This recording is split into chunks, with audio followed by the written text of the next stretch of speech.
श्री गुरुचरित्र अध्याय 5. श्री गणेशाय नमः. श्री सरस्वते नमः. श्री कुलदेवताये नमः. श्री गुरुभ्यो नमः. परमेश्वराने मनुष्य रूप धारण करून जे अवतार घेतले त्याविषयी सिद्धमुनी नामधारक शिष्याला विस्तारपूर्वक सांगते झाले. हे नामधारका, अंबरीश राजाचे निमित्त करून विष्णूने पृथ्वीलोकात मनुष्यरूप धारण करून अनेक अवतार घेतले. विष्णूने सर्वप्रथम मत्स्य म्हणजेच मासा, त्यानंतर कासव, वराह, नरसिंह म्हणजे सिंहाचे मुख आणि मनुष्याचा देह, वामन म्हणजे बटू भिक्षुक, परशुराम म्हणजे क्षत्रिय रूपी ब्राह्मण यांचा अवतार घेतला. पुढे दशरथाच्या वंशकुळात श्रीरामाचा प्रख्यात राजस अवतार झाला. त्यानंतर श्रीकृष्ण अवतार घेत गवड्याच्या घरी गुरे राखली. त्यानंतर वस्त्रांचा त्याग करीत ते नग्न होऊन बौद्धावतार धारण करता झाला. येणाऱ्या काळात तो कल्की अवतार धारण करून घोड्यावर स्वार होऊन येईल. भक्तांचा सांभाळ करण्यासाठी आणि दुष्टांचे पारिपत्य करण्यासाठी परमेश्वर श्रीविष्णू नाना रूपात वेश धारण करून अवतार घेतात. द्वापार युगानंतर कलियुगाचा प्रारंभ झाला. ब्राह्मण कुळामध्ये अज्ञानी लोक जन्म घेते झाले, भ्रष्ट आचरण करते झाले आणि कलियुगाचा महिमा सार्थ करू लागले. ज्याप्रमाणे भक्त रक्षणार्थ श्री गुरुनाथ अवतरले आणि भगीरथाने सगर पुत्रांच्या उद्धारासाठी भूमीवर गंगा आणवली, त्याचप्रमाणे कलियुगात एक ब्राह्मण स्त्री विष्णुरूपी दत्ताची आराधना करीत असता तिच्या पोटी साक्षात दत्त अवतरी झाले. या महान आश्चर्यास तू सावध चित्ताने श्रवण कर. उत्तम अशा ब्राह्मण वंशातील आपस्तंभ शाखेचा आपळराज नावाचा ब्राह्मण पूर्व देशात पिठापूर येथे राहत होता. त्याची सुमती नामक पत्नी सदाचारिणी आणि पतिव्रता होती. अतिथी आणि अभ्यागत यांचे ती भक्तिभावाने पूजन करीत असे.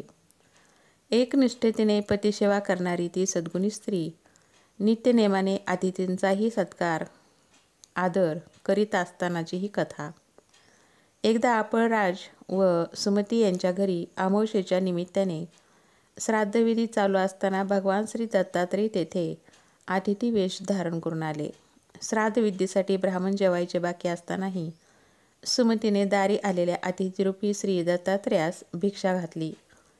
तेव्हा साक्षात्कारी दत्त लागलीच प्रकट झाले.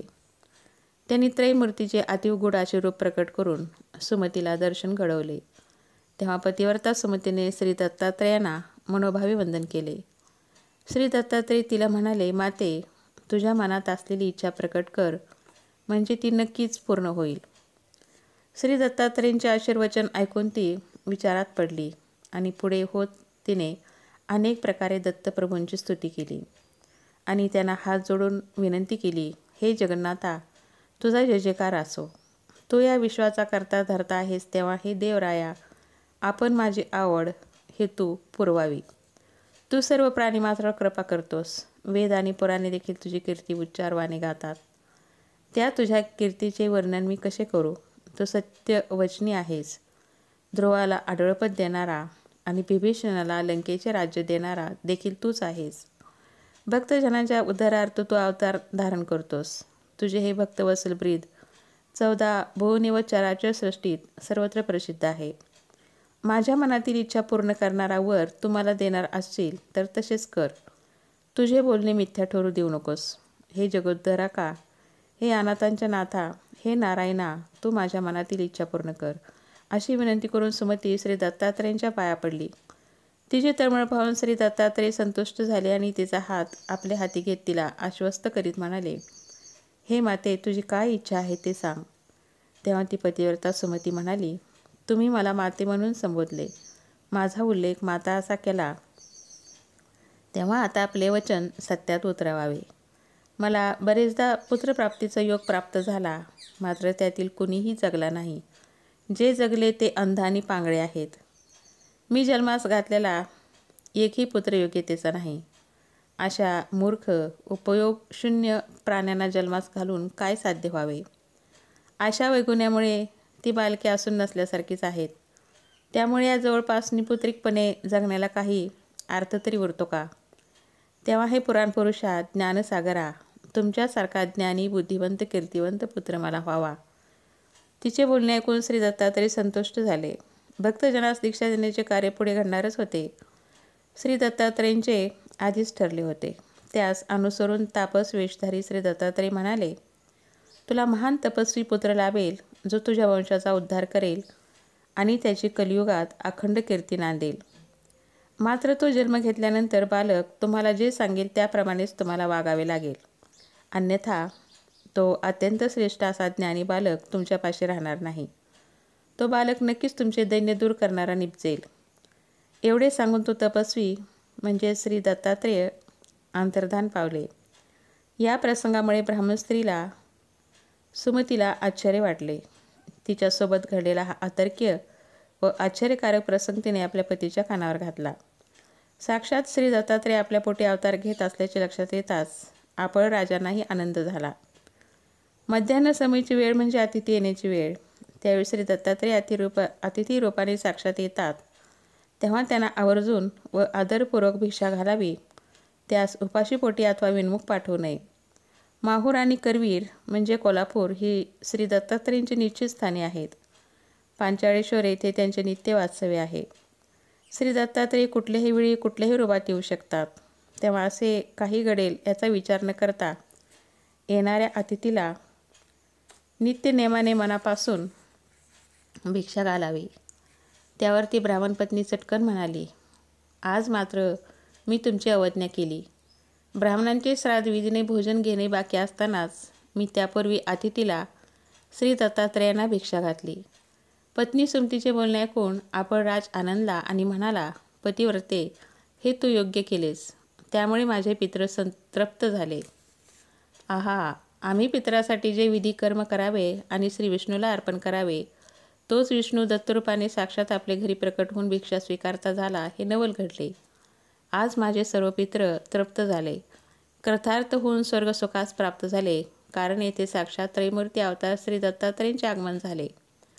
तुझी माता पित्रे देखील धन्य आहेत. हे सुमती, तुला जो वर प्राप्त झाला त्यानुसार तुला नक्कीच पुत्र प्राप्ती होईल. तेव्हा आता त्याविषयी मनात शंका धरू नकोस. ती दोघे उभयता निश्चित मनाने समाधान पावली. काही काळानंतर ती ब्राह्मण स्त्री गरोदर राहिली. 9 महिने पूर्ण झाल्यानंतर ती एका शुभ मुहूर्तावर प्रसूत झाली. ब्राह्मण स्नान कर्मे आटोपून जातक कर्म पुत्रावन संस्कार करता झाला. सर्व ब्राह्मण मंडळींना त्याने एकत्रित बोलावले तेव्हा त्यांनी मोठ्या आनंदाने बालकाच्या भविष्याविषयी सुतोवाच केले. हा मुलगा मोठा तपस्वी, दीक्षा देणारा आणि जगद्गुरू असेल. हे ऐकून मातापिता म्हणाले, श्री दत्तात्रेयाने आम्हाला वर प्रदान केला आहे व हा बालक आमच्या कुळाचा उद्धार करणारा कुलदीपक होईल असेही केले. त्या ब्राह्मणाने नवजात बालकाचे नाव श्रीपाद असे ठेवले. याचे कारण भक्तजनांचा उद्धार करण्यासाठी साक्षात त्रयमूर्ती दत्ताने स्वतः अवतार घेतला होता. ब्राह्मणाच्या घरी जन्म घेतलेल्या बालकाचे त्याच्या वयाच्या 7व्या वर्षी मौजी बंधन करण्यात आले. मुंज झाल्यावर श्रीपाद वेदपठण शिकला. शास्त्र, मीमांसा, तर्क आदी शास्त्रांचे तो निरूपण आणि विवरणही करू लागला. त्याचे आकलन आणि विवरण पाहून नगरीतील लोक त्याचे कौतुक करू लागले आणि पुढे हा कर्तबगार होईल असे सांगते झाले. श्रीपाद सर्वांना आचार आणि व्यवहारातील धर्म, प्रायश्चित्त यावर मार्गदर्शन करीत असे. शिवाय तो वेदांताचा, भाषाचा अर्थ, अन्वयार्थ देखील उलगडून सांगत असे. अशातच श्रीपाद 16 वर्षे पूर्ण करता झाला तेव्हा त्याच्या मातापित्याने त्याच्या विवाहासंबंधी बोलणी करण्यास प्रारंभ केला. त्यांनी श्रीपादासोबत विवाहाचा विषय काढला तेव्हा तो म्हणाला, मी माझी काय इच्छा आहे त्याविषयी सर्वप्रथम सांगू इच्छितो, मात्र त्यास शांत चित्ताने ऐकून घ्यावे. माझा यापूर्वीच विचार झालेला आहे. मला वैरागी नावाच्या स्त्रीसोबत विवाह करायचा आहे. वैरागी हीच माझी पत्नी आहे. त्या स्त्रीशिवाय अन्य सर्व स्त्रिया मला माते समान आहेत. तुम्ही त्या वैराग्य स्त्रीला इथवर आणले तर मी तिच्याशी विवाह करीन, असेही तो म्हणाला. मी तपस्वी आहे, ब्रह्मचारी आहे. योगमार्गी स्त्री वाचून अन्य स्त्रिया मला योग्य ठरणार नाहीत, हे माझे निर्धारपूर्वक बोलणे लक्षात घ्या. माझे नाव श्रीवल्लभ आहे. याच कारणाने त्रैमूर्ती दत्तावतारात श्रीपादाचे नामकरण श्रीपाद श्रीवल्लभ असे झाले. पुढे श्रीपाद वडिलांना सांगता झाला की मी उत्तर दिशेला जाणार आहे. त्याचे हे बोलणे ऐकून आपण राज ब्राह्मणाला श्री दत्तात्रेयांनी पूर्वी केलेली सूचना आठवली. त्या भिक्षुकाने जे सांगितले ते खरे झाले असे अपळराज सांगते झाले. आता या मुलाच्या बोलण्याला विरोध केला तर नक्कीच विघ्न येईल असा विचार त्या मातापित्यांच्या मनात डोकावला. यास पुत्र मानणे योग्य नाही, कारण हा तपस्वी आहे, अवतारी पुरुष आहे. याच्या जे मनात आहे तेच त्यास करू द्यावे असे त्यांनी आपापसात ठरविले. मनाशी निश्चय करून ते उभयता श्रीपादला म्हणाले, तो आमचा सांभाळ करशील अशी आशा आम्ही बाळगून होतो. हे बोलताना त्यांचे मन व्याकुळ झाले. त्यांच्या डोळ्यातून अश्रुधारा वाहत्या झाल्या.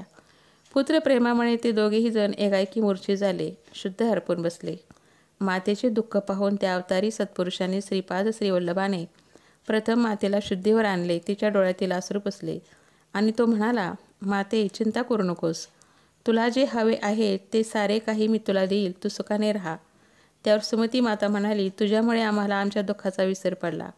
तू आम्हाला आमच्या म्हातारपणी सांभाळशील, आमचे दुःख दूर करशील असे वाटत होते. आम्हाला जे अन्य 2 पुत्र आहेत त्यापैकी एक आंधळा आणि दुसरा पांगळा आहे. पुढे त्यांचा सांभाळ कोण करेल? आमचा सांभाळ कोण करेल? सुमतीचे बोलणे ऐकून श्रीपादांनी त्या दोन्ही पुत्राकडे म्हणजे आपल्या बंधूकडे अमृतमय दृष्टीने पाहिले. तोच आश्चर्य घडले. पांगळ्यास पाय फुटले आणि आंधळ्याला दृष्टी आली.